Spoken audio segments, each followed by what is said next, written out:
3, 4, 5,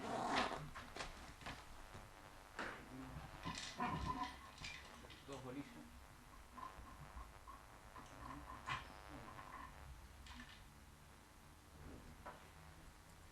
La 3 y la 5.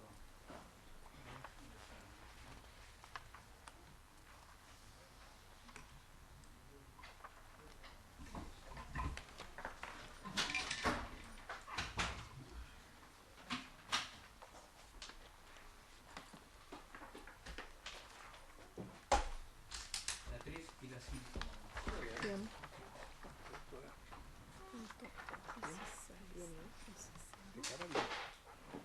¿Te falta mucho? No, ya está, ya estoy sin hueso, sin nada. Hasta el 4 no puedo pisar, pero después de allí ya está ahí en el final del tormento, digamos. Pero bueno. ¿Vos bien? ¿Cosas bien? ¿Has estado? Sí, tenés cara.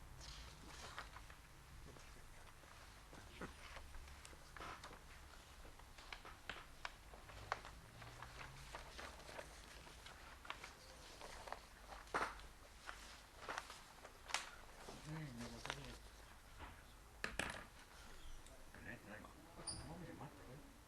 Me estaba llamando, aparte de la niña tampoco era. Bueno.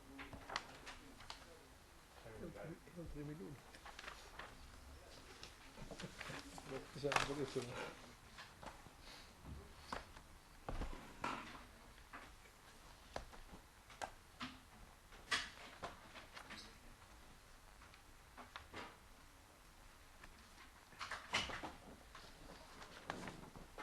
Las 5, acá.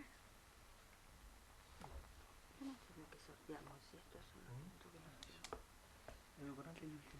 ¿Qué habla? Ah, ok. Gracias. Ya está. Entre este universo de selección. Ah, claro. ¿El bolillero?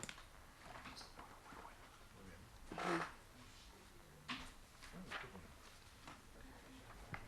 Sí, ya sé que hay que sortear. Después, bueno, después tenemos un poco de bloque de la Sí. ante la respuesta.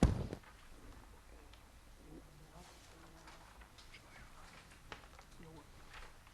Yo la estoy sabiendo. Porque en el examen que estudiantes pidieron la revisión y nosotros hacemos como que no lo hacemos y no lo preguntar más. Entonces, yo lo que pensaba es hacer esta lugar, como está todo grabado, no entiendo nada. Lo único que yo. Pero bueno, no, claro. No, claro.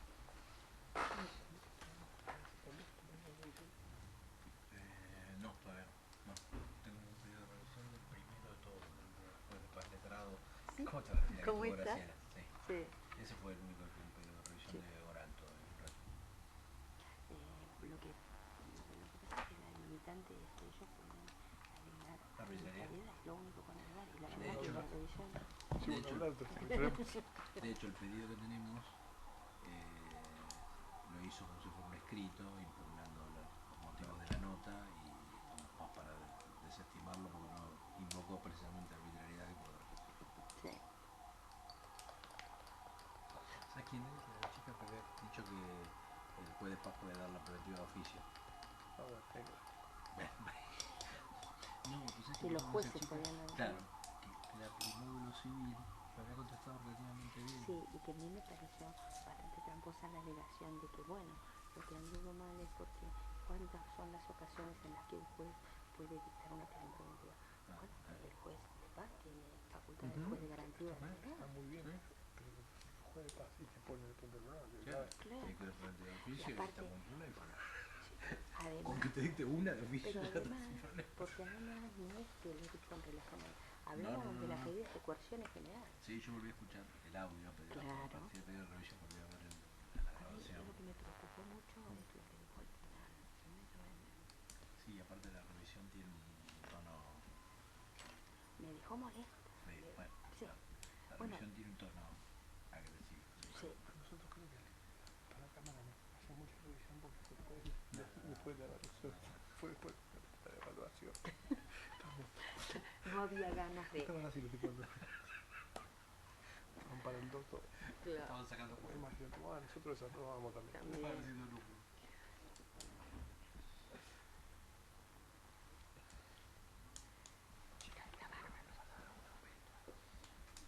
Allá, no sé, que alguien venga aquí de algún lado que venga algo. Una bandera que me dan para vender o qué sé. ¿Cómo está?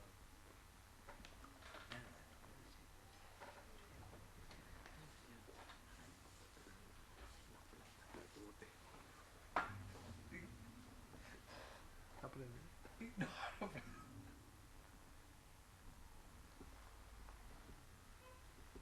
bicicleta, no te digo un pantufla en la sidra, o a torcer la voluntad por eso, pero Toca el dulce. Cuando se hiciera... más cerca de diciembre te lo agarras. Claro, claro. Las miras como Y una. fresita No, en una- vez de... una- Las miras que te pican, no hueles. En vez de sidra puede ser fresita o Puede ser, pero sí, podemos conseguir la caja con ¿El tema yo para empezar? Bueno, yo le explico cómo hacemos normalmente.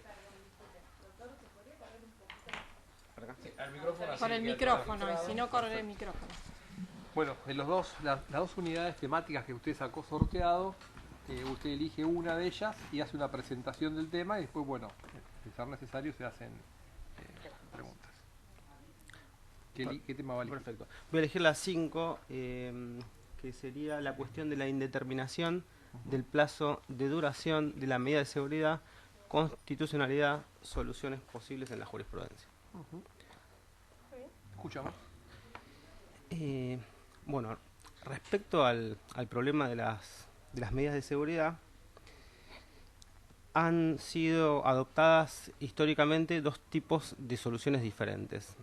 Las soluciones monistas o las soluciones binarias. Para los monistas, que es propio de la escuela positiva italiana, no existiría una verdadera distinción entre las penas y las medidas de seguridad. Se aplicarían siempre, esencialmente, en virtud de la ¿sigue el audio? En virtud de la peligrosidad relevada por el sujeto individualizado como delincuente, y por otra parte en función de la necesidad de, entre comillas, proteger al Estado de ese, entre comillas, delincuente. Esa es la concepción en la escuela positiva italiana. No sé cuánto tiempo tengo para... En principio, más o menos, la exposición está entre 25 y 30 minutos. Perfecto.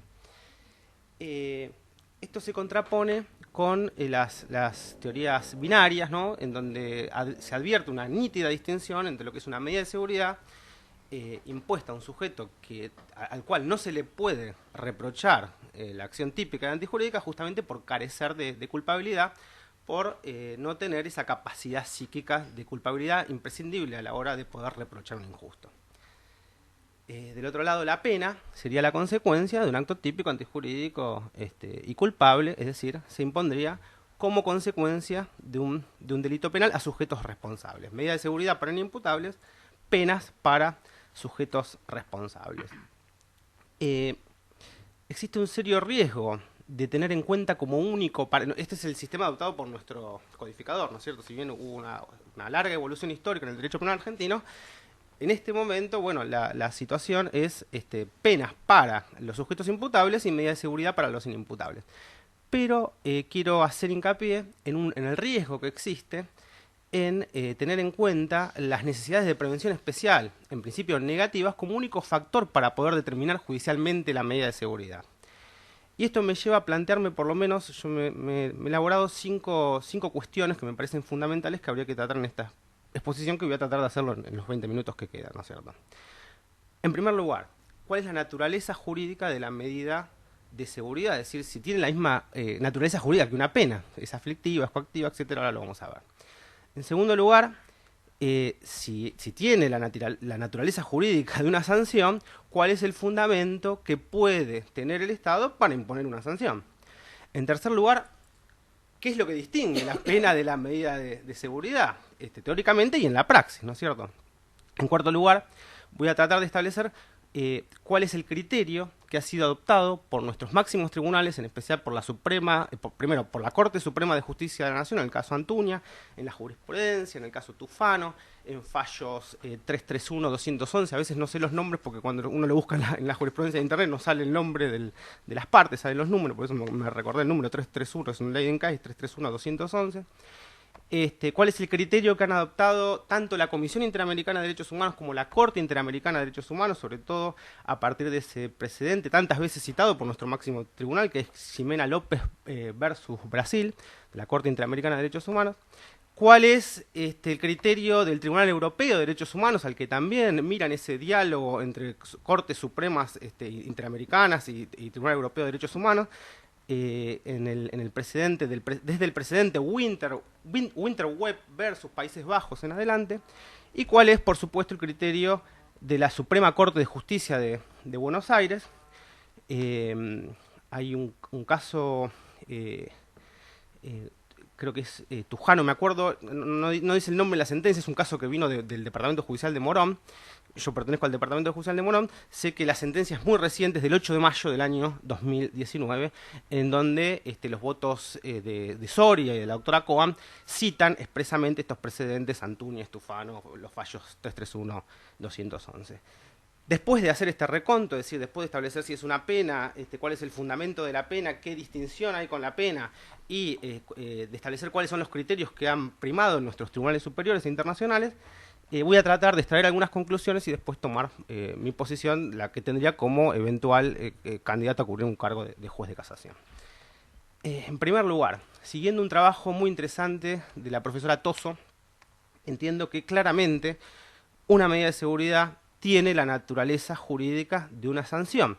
¿Por qué? Porque está impuesta en virtud de una ley, porque es impuesta como consecuencia de un acto voluntario, humano. Es también consecuencia no de cualquier acto, sino de un acto antijurídico, tiene que estar acreditado por injusto, hay una acción que además es típica y que es antijurídica.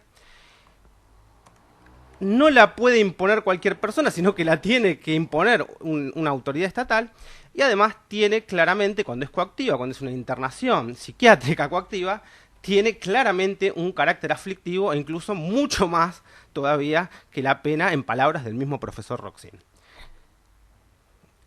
Aceptado, que es esto que nos recuerda ese nombre de la farsa de las etiquetas, no la llamamos pena, pero en la praxis se termina transformando en una sanción que tiene un mayor rigor que eventualmente la que hubiera podido sufrir un sujeto susceptible de ser condenado a una pena porque es pasible de ser considerado responsable.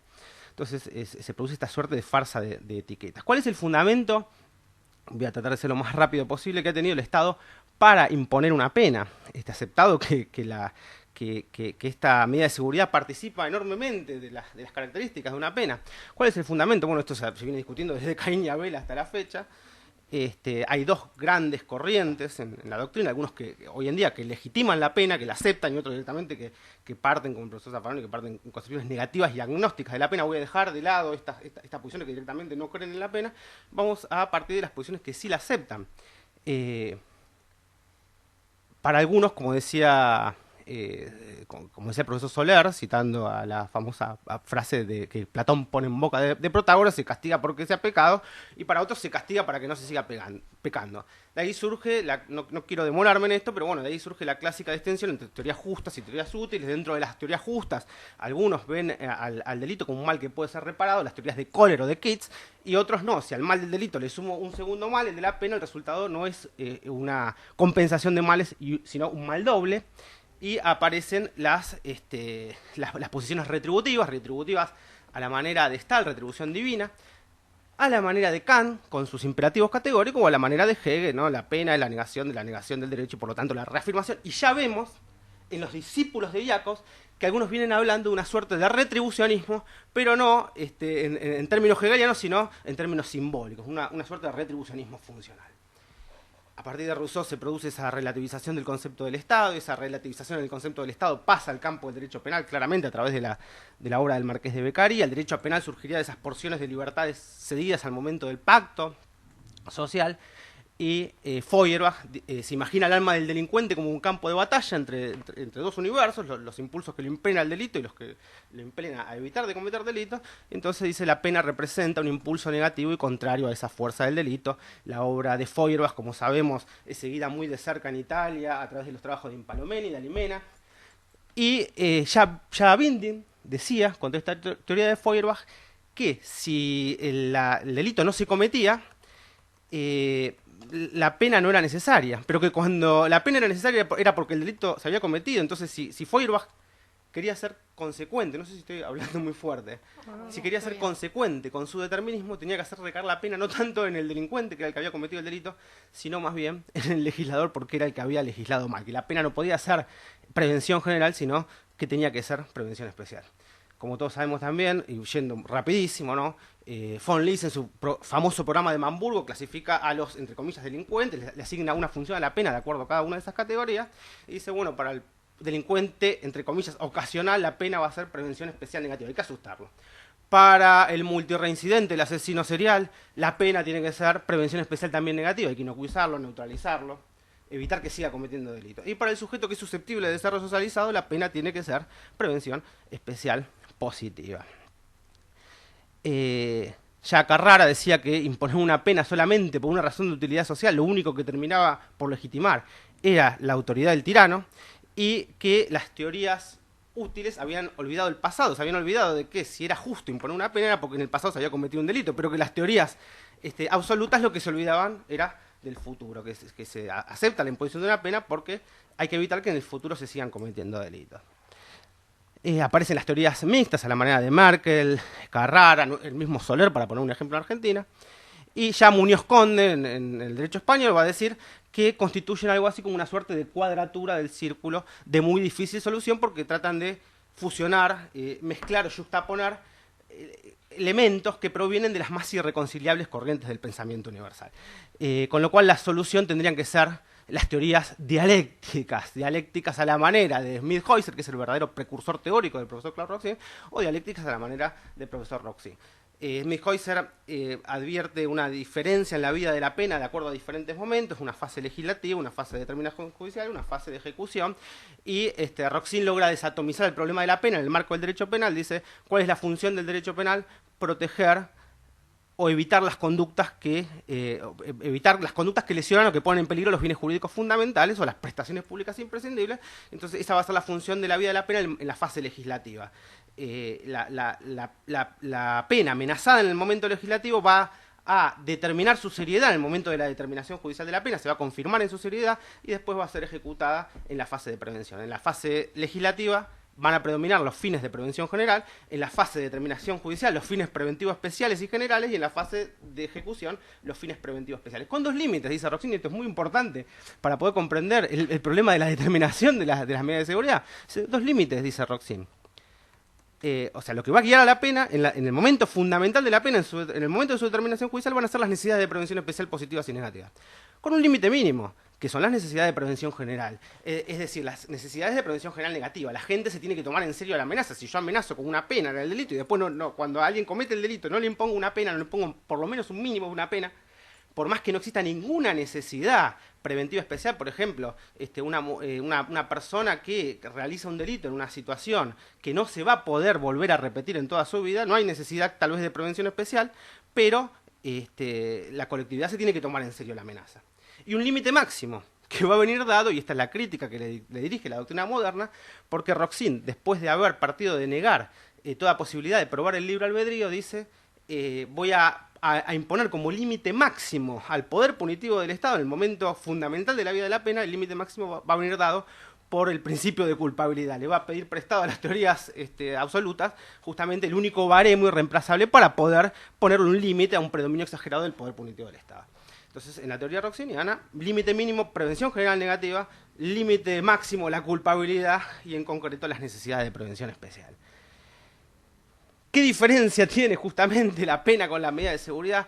Que en la medida de seguridad no tenemos culpabilidad, no le puedo reprochar al autor el injusto cometido. Es decir, de la doctrina, los tres elementos que puede considerar la doctrina para graduar una pena en su momento de determinación judicial, el injusto lo puedo tener, la culpabilidad no la puedo tener y sí puedo llegar a tener, entre comillas, las necesidades de prevención especial. Esto nos pone en un dilema. En el precedente Antuña, con gran acierto, la Corte Suprema de Justicia de la Nación lo que ha dicho es, por un lado, que al imponer una medida de seguridad, en los términos del artículo 34, hay que respetar un principio elemental, que es el principio de igualdad. No puede ser que esté en peores condiciones el sujeto que es capaz de culpabilidad, al que se le puede reprochar el injusto, al que no se le puede reprochar el injusto, no puede ser que esté en peores condiciones de una persona que va a ser declarado culpable, con lo cual los jueces tienen que ser muy prudentes a la hora de imponer una medida de seguridad y tienen que respetar este principio de igualdad, de proporcionalidad, de razonabilidad, que surge íncito en el artículo 1 de la Constitución Nacional, y también no es posible imponer una medida de seguridad si no es después de un debido proceso legal constitucional en todos los términos que lo entiende nuestra Corte, una acusación, defensa, prueba y sentencia. En el precedente Antuña se había dado el caso de un imputado que estaba al que se le endilgaba haber cometido un hecho de abuso sexual. A las 48 horas el juez de instrucción dispuso una medida de seguridad por tiempo indeterminado, en los términos del artículo 1 del Código Penal. Después se planteó un conflicto de competencia con la justicia civil, fue resuelto a favor de la justicia civil. Después se volvió a plantear un conflicto de competencia porque había sido internado en Castelar, entonces se planteó otro conflicto de competencia con la localidad de Morón. La causa anduvo deambulando sin rumbo fijo y en un momento se extravió el expediente y estuvo 14 años paralizado, mal archivado en el Departamento Judicial de Morón, y después la Corte dijo claramente, todos los estándares constitucionales, todos los criterios de la jurisprudencia internacional, los tratados internacionales que tienen jerarquía constitucional en virtud del artículo 75-22, incluso los parámetros que responden a estos estándares constitucionales que están contenidos en la ley 26.657, que es la Ley Nacional de Salud Mental, han sido prácticamente arrasados en este proceso hasta su máxima expresión. Y la Corte Suprema cita estos otros dos precedentes que digo, fallos 331 y 211, otro leading case, y el precedente Tufano.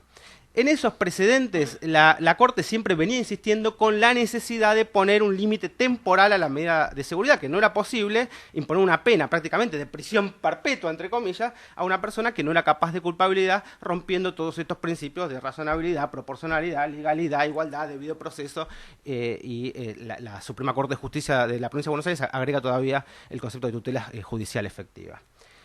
Estos precedentes son seguidos muy de cerca, insisto, en varios precedentes de la Suprema Corte, y pongo porque creo que es uno de los últimos, de la sentencia del 8 de mayo del año 2019. Y ahí me voy a detener un minutito porque hay dos votos, uno de la doctora Kogan y otro del doctor Soria, que es el que sigue la mayoría, y los agravios, creo que los agravios eran fundamentalmente dos. Yo no tuve acceso al expediente, ¿no? Veo lo que puedo extraer de internet y sí leí el fallo. Y los dos agravios fundamentales, uno era la falta de fundamentación del juez, de la CUBO, que había impuesto esa medida de seguridad a un monto máximo igual al establecido en el código como el máximo de la pena. Y el otro agravio era que no se habían respetado los estándares de la Corte en estos precedentes, Antuña, Tufano y fallos 331-211. La mayoría descartó este primer agravio, el de no seguir la doctrina de la Corte, y sí dijo que era necesario fundamentar la sentencia de la CUBO, por eso lo anuló y lo reenvió al Tribunal de Casación. Perdón que haya ido tan rápido, no sé cómo venimos de tiempo. Esto permite extraer diversas conclusiones. Está claro que no se puede imponer una medida de seguridad si no es después de acreditado un injusto, acreditada la conducta, acreditada la tipicidad, acreditada que no existe ninguna causa de justificación. Está claro que una medida de seguridad no puede romper el principio de igualdad, que no puede estar en peores condiciones una persona que no es capaz de culpabilidad que otro que sí lo es. Y está claro que estamos en un problema porque si la doctrina penal considera que para poder determinar judicialmente una pena necesita establecer tres parámetros de medición. Uno es la medida del injusto, otro es la medida de la culpabilidad o la reprochabilidad, y otros son las necesidades de prevención especial. claramente la medida de la culpabilidad, entendida como comprensión de la antijuricidad, capacidad psíquica de comprensión de la antijuricidad, ausencia de errores de prohibición invencible, capacidad psíquica para poder dirigir las acciones conforme a eso que se comprende, y un cierto ámbito de libertad para poder adecuar su conducta a esa comprensión que se tiene de la antijuricidad del acto, al descartarse la capacidad psíquica, tanto de comprensión como capacidad psíquica para poder dirigir las acciones conforme a esa comprensión que se tiene de la antijuricidad, claramente este segundo parámetro fundamental no lo podemos tener. Con lo cual, la pretensión, y acá ya estoy entrando en un terreno, digamos, resbaladizo personal, ¿no?, que esta es mi posición personal, la pretensión de que el juez acuo imponga una medida de seguridad haciendo de cuenta que el sujeto es culpable y calcule ese monto en base a lo que hubiera podido, al monto que hubiera podido poner en caso de ser declarado culpable, es de cumplimiento imposible. ¿Por qué? Justamente porque el sujeto no tenía capacidad psíquica de comprensión o no tenía capacidad psíquica para poder dirigir sus acciones conforme a la comprensión. ¿Qué culpabilidad voy a imponer? El injusto lo tenemos. Entre el mínimo y el máximo legal está clarísimo. La necesidad de prevención especial se puede determinar. Ahora, la mayor o menor reprochabilidad, es absurdo pretender valorarla en un juicio hipotético que es de cumplimiento imposible, porque justamente es inculpable porque no es capaz no es psíquicamente capaz de comprender ni de dirigir sus acciones. ¿Qué ponemos? ¿Una culpabilidad mínima? ¿Una culpabilidad máxima? ¿Una culpabilidad? ¿Hacemos de cuenta que tenía que la conducta era reprochable más o menos? Yo creo que no es posible eso que dice la Corte, y por eso hice hincapié en esa distinción entre el voto de la doctora Cohen y de la mayoría, porque la mayoría no dijo aplique la doctrina Antuño, que por lo demás en ningún momento la Corte Suprema de Justicia de la Nación en el fallo Antuño, y lo leí completo el fallo, leí completo el fallo de 331, 211, leí completo el fallo Tufaño, en ningún momento dicen que hay que hacer de cuenta que el sujeto hubiera sido culpable para determinar judicialmente la magnitud de la medida de culpabilidad. Sí, dice que bueno, que tiene que ser impuesto respetando estos principios de razonabilidad, proporcionalidad, igualdad, legalidad y debido proceso. Entonces, ¿cómo se soluciona esto? El máximo de la pena, la Suprema Corte dijo que no, pero no dijo que no porque era algo ilegal o que no se podía hacer, sino que dijo que no porque no estaba fundado. La remisión al Tribunal de Casación es, el Tribunal no justificó por qué impone el máximo de la pena como tope legal, y nadie hablaba de que el imputado tenía que cumplir en una medida de seguridad todo ese monto de la pena, sino que lo que se decía es, como máximo eso, salvo que cesen las necesidades preventivas especiales, que es lo único que legitima en esencia la posibilidad de internar a un sujeto contra su voluntad, ¿no?, en una internación psiquiátrica coactiva. Entonces, ¿cómo se soluciona esto? Entiendo yo que la única manera de respetar los estándares internacionales, las convenciones internacionales a las que ha adherido nuestro país, la jurisprudencia del Tribunal Europeo de Derechos Humanos, la jurisprudencia de la Corte Interamericana de Derechos Humanos, la jurisprudencia de la Corte Suprema, y estos estándares constitucionales internacionales que garanticen la legalidad, la igualdad, el debido proceso, la tutela judicial efectiva, el principio de proporcionalidad y de razonabilidad, es teniendo en cuenta que como no hay culpabilidad, el límite mínimo, el límite objetivo ya viene dado por el legislador en el tope mínimo de la pena, no en el tope máximo, porque no hay culpa. Si yo determinara judicialmente una pena, partiría de un mínimo y un máximo y haría girar esa proporción entre el mínimo y el máximo de acuerdo a la culpabilidad, pero acá la culpabilidad es cero, con lo cual lo único que puedo imponer hasta como diría Radbruch, no se consiga algo mejor que el derecho penal, o diríamos nosotros, parafraseando a Radbruch, hasta que no consigamos algo mejor que las medidas de seguridad en el ámbito penal, que entiendo yo y también lo adelanto, deberían ser desplazadas completamente hacia el ámbito civil, mientras sigan estando las medidas de seguridad dentro del ámbito penal, la única posibilidad, es decir, la culpabilidad es cero, puedo imponer el mínimo legal siempre y cuando existan estrictas necesidades de prevención especial. Es decir, entiendo yo que así como Roxin dice, lo que va a determinar la medida de la pena en el momento de la determinación judicial son las necesidades preventivas especiales con un límite máximo y un límite mínimo. El límite mínimo no lo tenemos, porque no hay necesidades de prevención general negativas. La gente no se va a tomar en serio la amenaza porque a un inimputable no se le imponga una pena. Y como máximo, tampoco tenemos el tope de la culpabilidad, porque no es culpable el sujeto. Entonces la única posibilidad que tenemos es hacer girar a la medida de seguridad en base a la necesidad de prevención especial, la, entre comillas, peligrosidad, sin tope mínimo, porque no hay necesidad de prevención general negativa, y con un tope máximo. El tope máximo, ¿cuál va a ser? El mínimo legal establecido por el legislador. Esto no quiere decir como dice el doctor Giaquino en un dictamen de la Defensoría General de Morón, que se disponga inmediatamente y en forma absurda la libertad de una persona que tenga que estar lamentablemente sometido a una internación psiquiátrica porque es peligroso para sí o para terceros, sino que esto indica poner las cosas en su justo lugar, es decir, desplazar la jurisdicción penal hacia la jurisdicción correspondiente, que es la más adecuada para interpretar los estándares internacionales y los parámetros que surgen de la Ley de Salud Mental, la 26.657, que sería el foro civil, bueno, en la provincia de Buenos Aires, el foro de familia. Creo que nada más. ¿Una pregunta? Está bien. Muchas gracias.